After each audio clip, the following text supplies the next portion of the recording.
क्या आपने कभी सोचा है कि आपके इस दुनिया से जाने के बाद लोग आपके बारे में क्या कहेंगे? हम में से ज्यादातर लोगों को यह पता लगाने का मौका ही नहीं मिलता, लेकिन एक व्यक्ति को जीवित रहते ही यह जानने का मौका मिल गया था कि उसकी मौत के बाद दुनिया उसे कैसे याद करेगी। वो शख्स थे डायनामाइट के आविष्कारक और स्वीडिश उद्योगपति अल्फ्रेड नोबेल।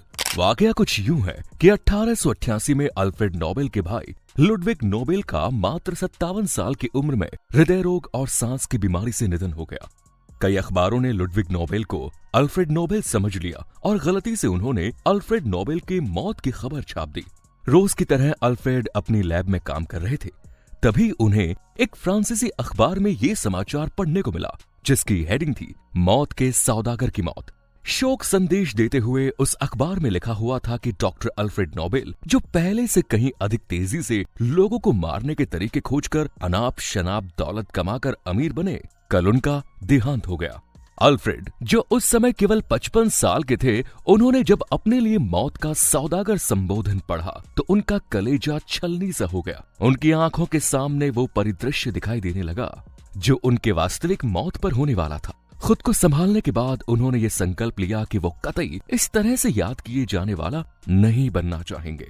कहा जाता है कि इस वाकये ने अल्फ्रेड को सामाजिक कल्याण और विश्व शांति के लिए काम करने को प्रेरित किया। मौत के सौदागर वाली अपनी छवि को बदलने के लिए उन्होंने विश्व शांति और मानव कल्याण के लिए अपना तन मन धन लगा दिया। इस घटना के 8 साल बाद जब अल्फ्रेड की वास्तव में मौत हुई, तब उनकी नुक्ताचीनी करने वाले ये जानकर हैरान रह गए कि उन्होंने अपनी चल अचल संपत्ति का 94% भाग उन व्यक्तियों को पुरस्कृत करने के लिए रख दिया जिन्होंने शांति, भौतिकी, रसायन विज्ञान, चिकित्सा और साहित्य के क्षेत्र में सर्वश्रेष्ठ काम किया हो।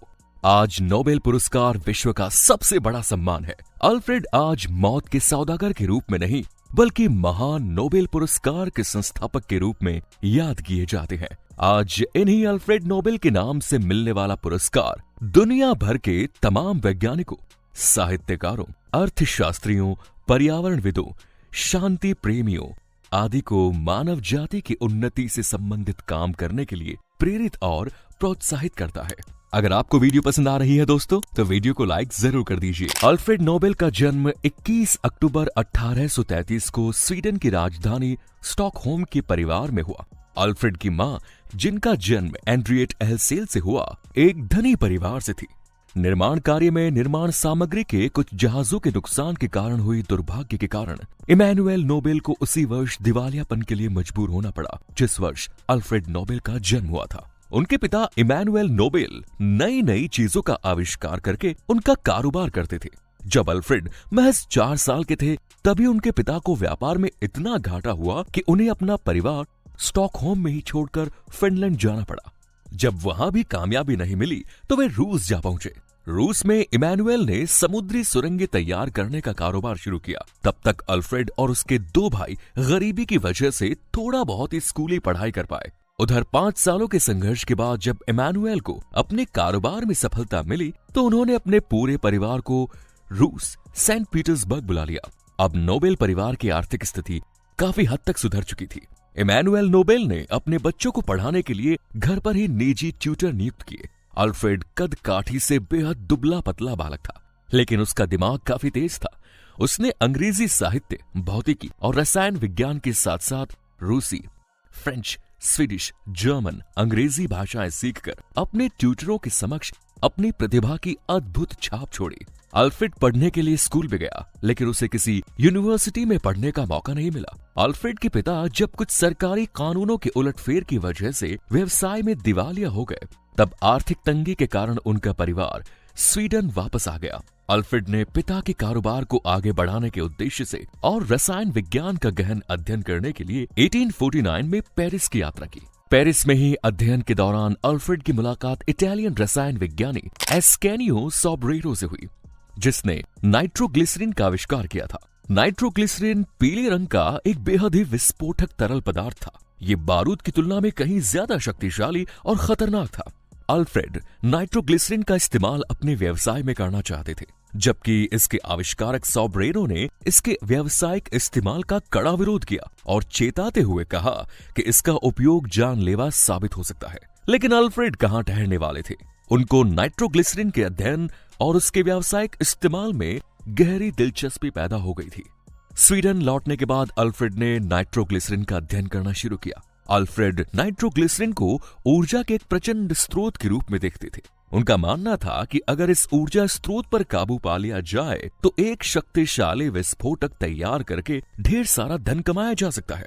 अल्फ्रेड लगातार नाइट्रोग्लिसरीन संबंधी प्रयोगों में जुटे रहे। इसमें उनको थोड़ी बहुत कामयाबी भी मिल चुकी थी। 1864 में ऐसे ही एक प्रयोग के दौरान अल्फ्रेड की लैब में भयानक विस्फोट हो गया, जिसमें अल्फ्रेड के छोटे भाई एमिल समेत 5 लोग मारे गए। इस भयानक दुर्घटना के बावजूद अल्फ्रेड ने हिम्मत नहीं हारी और अपने प्रयोग जारी रखे। 1866 में अल्फ्रेड अपनी लैब में एक प्रयोग कर रहे थे।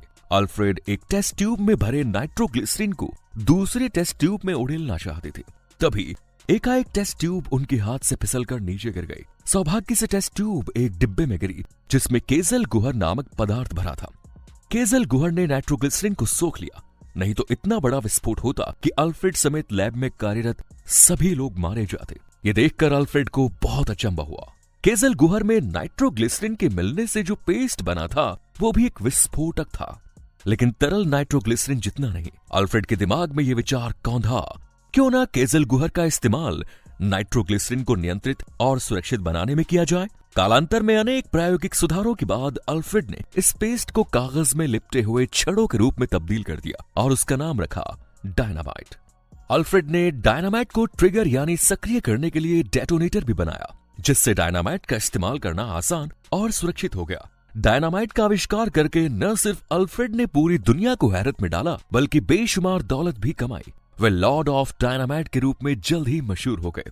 अल्फ्रेड ने डायनामाइट के साथ साथ इग्नाइटर, ब्लास्टिंग जिलेटिन, धुआं रहित बारूद, बैलिस्टाइट सहित अनेक विस्फोटी पदार्थों का आविष्कार किया। 1865 तक जर्मनी के हैम्बर्ग के पास क्रुमेल में उनकी फैक्ट्री यूरोप, अमेरिका और ऑस्ट्रेलिया के अन्य देशों में नाइट्रोग्लिसरीन विस्फोटकों का निर्यात कर रही थी।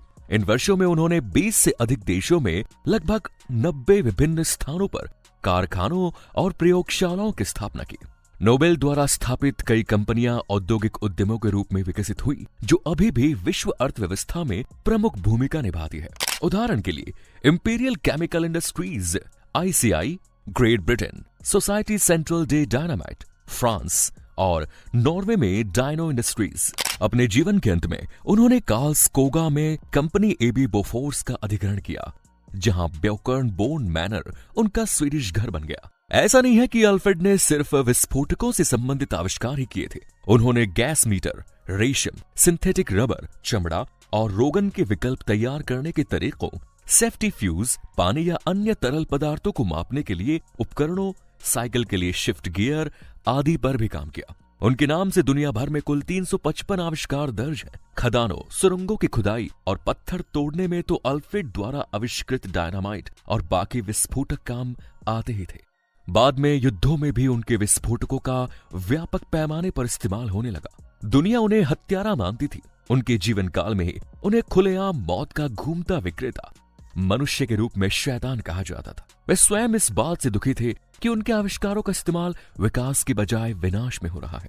एक बेहद प्रचलित किंवदंती है कि 13 अप्रैल 1888 को विभिन्न अखबारों में गलती से छपी उनकी मौत की खबर ने अल्फ्रेड को विश्व शांति से जुड़े कामों और बहुचर्चित नोबेल पुरस्कार शुरू करने का विचार दिया, जिसका उल्लेख हम ऊपर कर चुके हैं।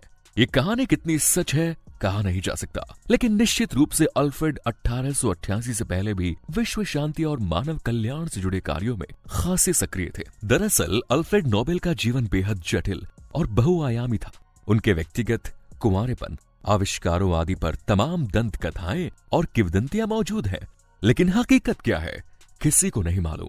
10 दिसंबर 1896 को अल्फ्रेड नोबेल की इटली के सैन रेमो में मृत्यु हो गई।